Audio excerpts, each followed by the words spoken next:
শ্রমিক দিবস 1 মে শ্রমিক দিবস আন্তর্জাতিকভাবে সারা বিশ্বে একযোগে 1 মে পালিত হচ্ছে। শ্রমিকের জন্য বিশ্বনবী সাল্লাল্লাহু আলাইহি সাল্লাম যে কষ্ট করেছেন, তিনি শ্রমিক ছিলেন না? আমরাও শ্রমিক।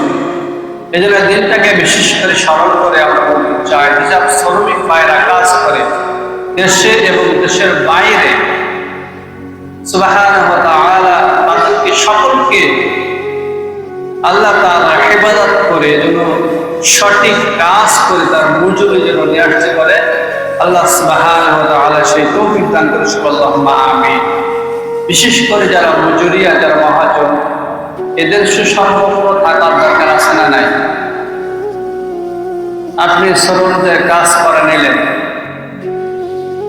আল্লাহ নবী সাল্লাল্লাহু আলাইহি সাল্লাম বলেন, শ্রমিকের ঘাম শুকানোর আগেই তুমি তার মজুরি পরিশোধ করো।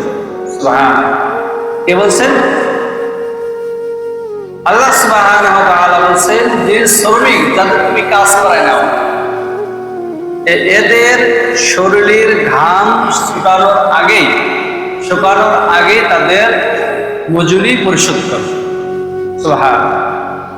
আল্লাহ নবী সাল্লাল্লাহু আলাইহি সাল্লাম বলেছেন, আল্লাহ বলেছেন যে তোমরা শ্রমিকের প্রতি সদাই দৃষ্টিবান হও, তাদেরকে দেখাশোনার দায়িত্ব তোমার অধীনে, তোমার যে অধীনে কাজ করে সেই অধীনে শ্রমিককে দেখার দায়িত্ব আছে না নাই? আছে না? সুবিধা অসুবিধা যাই থাক না কেন, ওটা আপনাকে হ্যান্ডেল করতে হবে। এটা ইসলামের বই।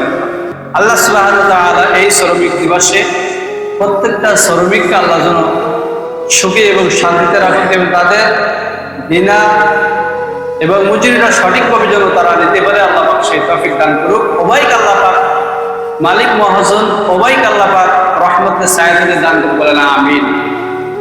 প্রিয় হাজিরিন, আমার আজকে দিনটা ছিল ফসলের যাকাত। ফসল যদি এখন আমাদের এই বড় ধানগুলো আমাদের ঘরে উঠতেছে, কথা বলেন ঠিক কিনা? এই বিষয়ে কিছু আলোচনা করার দরকার আছে না নাই? আছে না?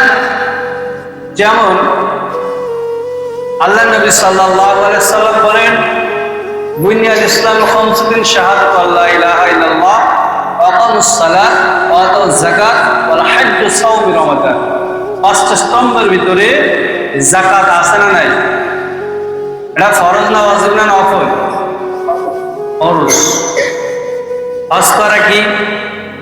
কালেমা গ্রহণ করা কি? সে অনুযায়ী আমল করা কি? রোজা রাখা কি? নামাজ পড়া কি? হজ করা কি? কিন্তু এই হজটা আবার সবার জন্য ফরজ নয়। যাদের শুধুমাত্র সামর্থ্য আছে তারাই শুধুমাত্র হজ করতে পারবে। যাকাত সবার উপরে ফরজ নয়। যাদের উপরে যাকাত ওয়াজিব হয়ে গেছে তাদের উপরে যাকাত আদায় করা ফরজ। বুঝা গেল? যাদের উপরে যাকাত ওয়াজিব হয়ে গেছে তাদেরকে এই যাকাত পরিশোধ করা, আদায় করা ফরজ। এই জন্য আল্লাহ সুবহানাহু ওয়া তাআলা আমাদেরকে ফসলের যাকাত আপনি কিভাবে দেবেন? আপনার শরীরের যাকাত আছে, আপনার সম্পদের যাকাত আছে, টাকা পয়সার যাকাত আছে, সোনা দানা অরূপার যাকাত আছে, আছে না নাই? কিন্তু ফসলে আবার যাকাত হয় কিনা? আমরা দেখেন, আমরা অনেক যাকাতগুলো দিয়ে থাকি, কিন্তু আমার ফসলের যে যাকাতটা আছে এটা আমরা দিতে চাই না, এটা আমরা বুঝিও না। এর ওয়াজ করার পরও ফসলের যাকাতটা আমরা বুঝি না। বুঝি? সুলতানি আমলে ফসলের যাকাতটা ফরজ আদায় করা। যখন ইংরেজ ব্রিটিশরা যখন শাসন করলো তখন এই যাকাত, ফসলের যাকাতটা অবসরটা উঠে গেল। ইংরেজদের যে আইন, সে আইনে এখনো পর্যন্ত চলতেছে, কিন্তু এদেশে এত আলেম ওলামা, এত রাষ্ট্র ক্ষমতায়, কিন্তু এই ফসলের যাকাত নিয়ে কথা বলার কোনো স্কোপ তাদের ভিতরে নাই। আছে?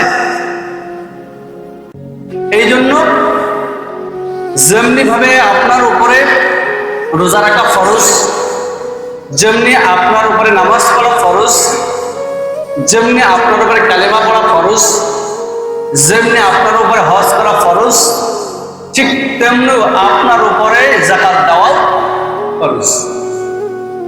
আল্লাহ নবী সাল্লাল্লাহু আলাইহি সাল্লাম বলেছেন, লিকুল্লি যাকাতিন যাকাতিল জাসাদিস সাউম, প্রত্যেক জিনিসের একটি যাকাত আছে।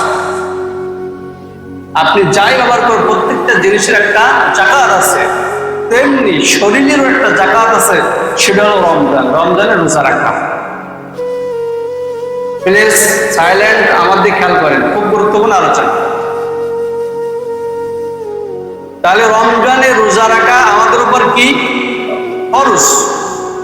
অস্বীকার করতে পারবেন? ঈমান থাকবে? জোরে বলেন থাকবে। ঠিক তেমনি যাকাত দেওয়া ফরজ, এটা অস্বীকার করবেন? কথা বলেন, হয়নি?